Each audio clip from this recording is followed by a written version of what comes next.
There's a moment in every person's life when the ground beneath them begins to crumble. The plans you've built collapse. The people you trusted walk away. The things that once gave you comfort now feel meaningless. It's the moment when you stare at yourself in the mirror and barely recognize who's looking back. In that instant, you're not just going through a bad day, you're being broken open by life itself. Most people panic when this happens. They believe something has gone terribly wrong. But what if the very thing that's tearing you apart is what's meant to rebuild you? What if the fire you fear the most is the very thing meant to form you into who you were always supposed to be? Pain has a purpose. It's not chaos, it's not random. Every painful experience carries within it a message, a signal that something in your old way of being can no longer exist. When you resist that fire, you only prolong your suffering. You fight for the version of yourself that life is trying to burn away. And that's why so many people stay stuck, reliving the same emotional cycles, facing the same disappointments, and blaming the world for their pain. The truth is, the fire isn't there to destroy you. It's there to remove everything that's not you. Think about the process of refining gold. Before gold becomes pure, it must endure intense heat. That fire melts away all the impurities until only what's real remains. The same happens to the human spirit. When life turns up the heat, when challenges come one after another, it's not because you're cursed. It's because your potential is being purified. You're being stripped of all that no longer serves your highest purpose. The fear, the doubt, the old stories you keep telling yourself, they can't come with you into your next chapter. They have to die in the fire so you can be reborn stronger, clearer, and freer than you've ever been. Most people don't understand this process because they've been conditioned to avoid pain at all costs. Society tells us to stay comfortable, to seek pleasure, to run from discomfort. But the problem is that nothing grows in comfort. Everything that evolves must first be disrupted. Think of how the seed must break to become a tree. That breaking isn't failure, it's transformation. If you're in the middle of a storm right now, it's not proof that your life is falling apart. It's proof that you're in the middle of becoming something more. The fire you're walking through is intelligent. It knows what needs to go. It knows which relationships, habits, and patterns are no longer aligned with the version of you that's trying to emerge. Every heartbreak, every loss, every sleepless night, it's not wasted. It's a process of alignment. The universe is not punishing you. It's positioning you, but you have to stop fighting the process.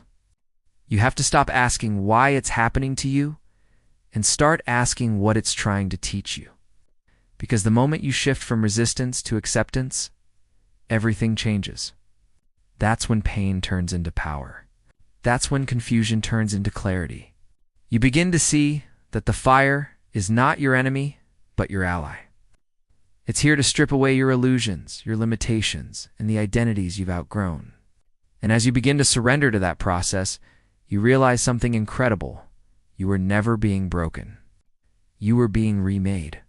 The version of you that thought small, feared rejection, needed validation, that's what's burning away. The fire isn't taking your life. It's giving you a new one. In that transformation, something sacred happens. You begin to remember who you truly are.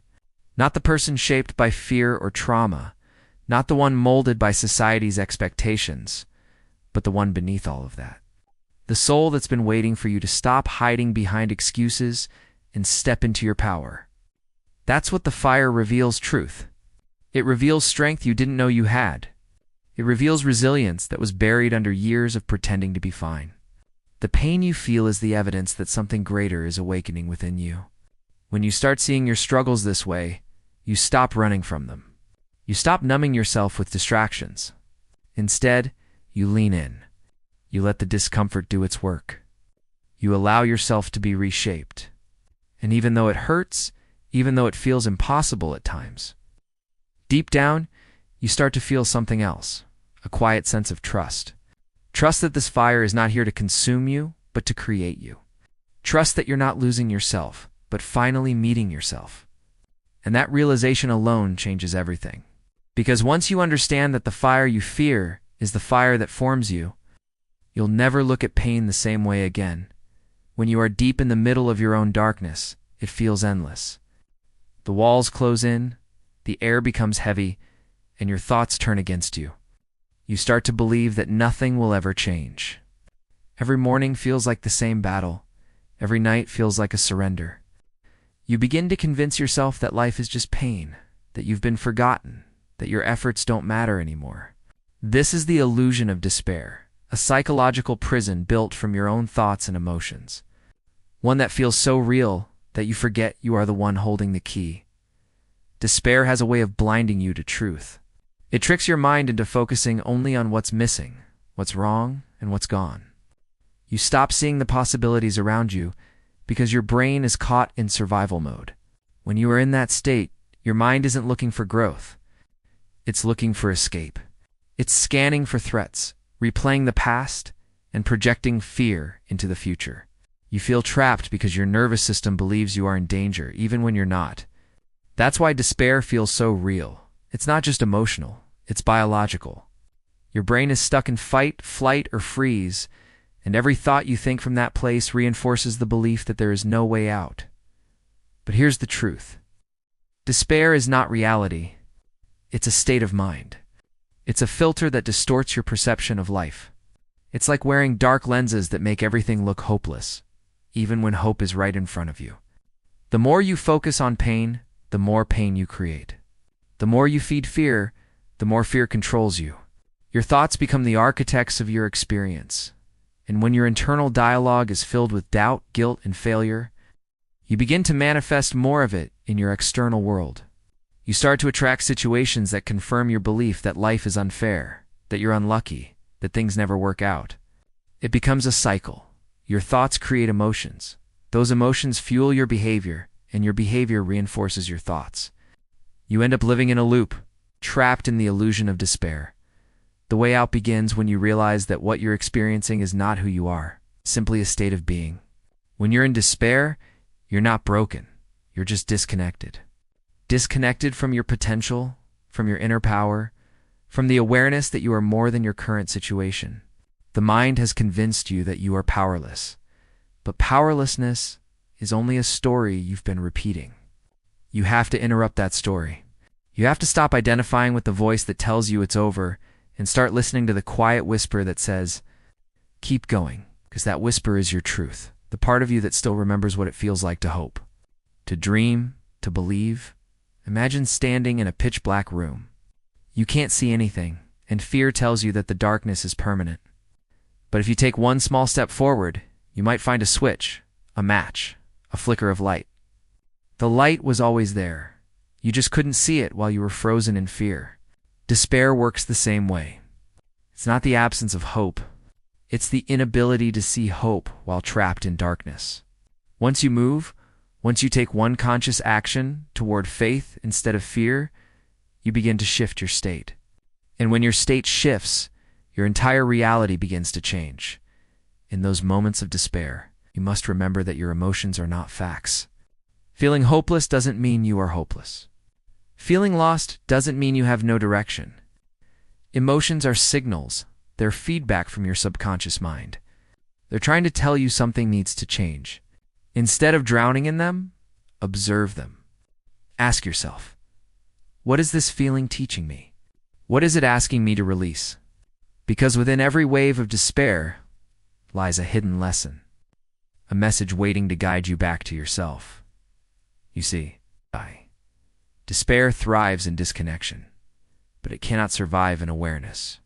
The moment you become aware of your thoughts, when you step back and see that you are the observer of your pain, and not the pain itself, you begin to weaken its hold. That awareness creates space between you and the illusion. In that space, light enters. Possibility returns. You start to realize that maybe the end you feared is not an ending at all, but a beginning disguised as loss. Maybe everything falling apart is simply life rearranging itself for something greater to emerge. When you begin to shift your perception, despair loses its power. You stop asking, why is this happening to me? And start asking, what is this trying to awaken within me? That single question transforms everything. Because now you're not a victim of circumstance, you're a conscious creator of meaning. And when you create meaning from your suffering, you turn pain into purpose.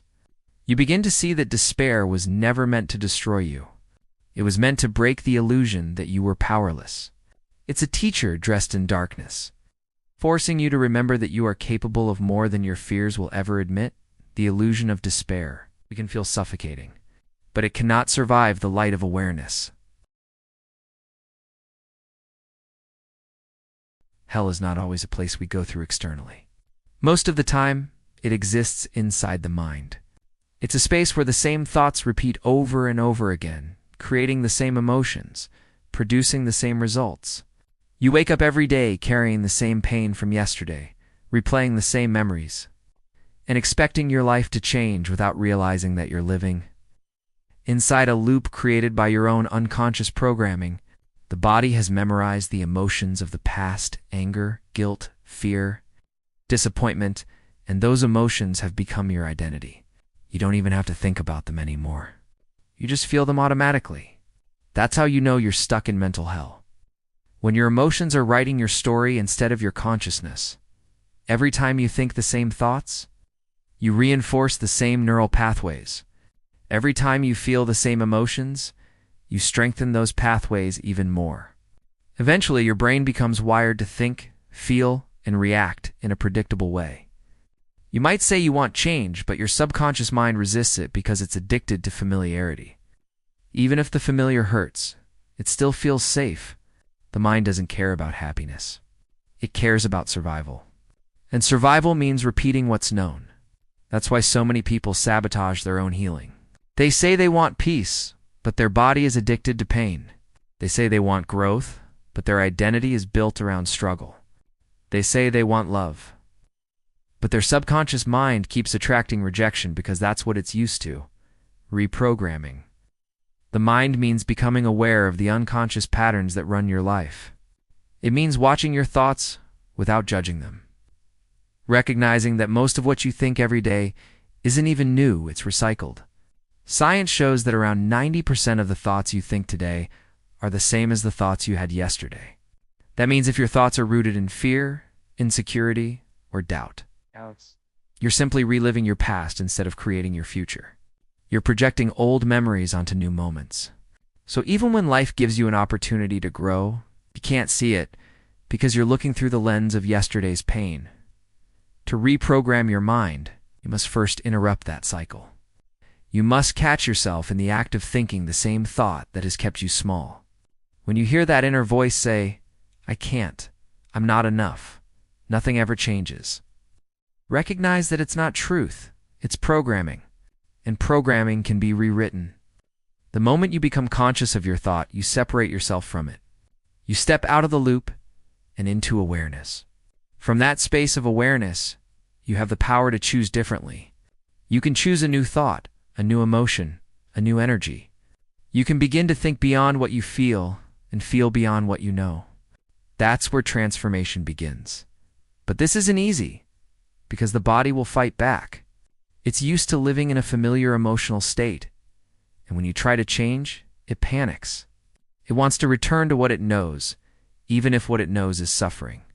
You might feel resistance, anxiety, or even physical discomfort when you start to break the cycle. That's not a sign that you're failing. It's a sign that you're rewiring your system. You're teaching your body to live in a new emotional reality, one not based on fear, but on freedom. It's like teaching an old instrument to play a new song. At first, the sounds are off. The rhythm feels awkward, but with repetition, alignment begins. The key to inner reprogramming is consistency. Every time you choose a thought that aligns with your higher self instead of your old self, you strengthen that new neural pathway. Every time you visualize the version of you who is already healed, already succeeded, it's already moved beyond the pain, you're sending a signal to your brain that this reality exists. And the brain doesn't know the difference between imagination and experience. It begins to believe it's already happening. That belief shifts your energy, and that energy shifts your reality. You begin to attract people, opportunities, and circumstances that match the new vibration you're sending out. This is the true power of inner work. You realize that you don't need to change the world around you. You only need to change what's happening inside of you. The external world is just a mirror reflecting your internal state. If your inner world is filled with conflict, your outer world will mirror it. But if your inner world is filled with peace, clarity, and intention, that's what you'll begin to experience externally. You become a magnet for the frequency you embody. You stop chasing healing and start living it. The more you practice awareness, the more conscious you become of your thoughts, and the more control you gain over the energy you emit. Instead of reacting to life, you start creating from a higher level of consciousness. You realize that every situation, no matter how painful, is an opportunity to reprogram your response. Someone betrays you. Instead of spiraling into resentment, you practice detachment and self-worth. A door closes. Instead of calling it rejection, you see it as redirection. This is how the new program runs, from fear to trust, from resistance to flow, from survival to creation. When you reprogram your inner world, you stop identifying with the version of you that was built on pain. You stop living in memories that no longer serve you. You start feeling emotions before your reality gives you a reason to feel them. You feel gratitude before you receive, peace before things are fixed, love before anyone gives it. That's the moment the shift happens, when your internal state no longer depends on external conditions. That's when you realize that heaven and hell were never places outside of you. They were states within you, created by the way you think, feel, perceive the world. There comes a moment after the fire, after the chaos, after the storm, when everything is quiet. The smoke clears, the noise fades, and you're left standing in the ruins of what used to be your old life. It's in that silence that something sacred begins to happen. You realize you survived. You realize that even though everything you thought you needed has been stripped away, you are still here, breathing, aware, awake. And for the first time, you begin to see that maybe the fire wasn't there to destroy you, but to reveal what was always indestructible within you. Rising from the ashes is not about rebuilding your old life. It's about creating a new one from a higher state of awareness. The person who walked into the fire is not the same person who walks out of it. You've seen too much, felt too much, grown too much to go back. The illusions that once controlled you have burned away. The fears that once defined you no longer hold the same power. What remains is clarity, a deep knowing that life doesn't happen to you. It happens for you. Every loss, every failure, every heartbreak was a necessary part of the transformation that brought you here. When you rise from your ashes, you no longer seek validation from the world. You stop waiting for someone to rescue you because you've learned that the strength you were looking for was within you the entire time. You begin to walk with a different energy, calm, grounded, unshakable. The things that used to trigger you no longer control you. The people who once doubted you no longer define you. You become free, not because the world around you changed, but because you did. The fire forced you to let go of everything that wasn't authentic, and now what's left is your truth. Rising doesn't mean you forget the pain. It means you integrate it. You carry the wisdom of your suffering like armor, not like a wound. You learn to see beauty in the scars because they remind you that you've been tested and transformed. You stop resenting the journey because you understand that every dark night served a purpose. Without those moments, you would have never discovered your own light. That's the paradox of transformation. You only find peace once you stop resisting the chaos that created it. As you rise, you begin to feel a calling, a quiet voice inside that says, "Now that you've been through hell and survived, it's time to lead others out." Your pain becomes your purpose.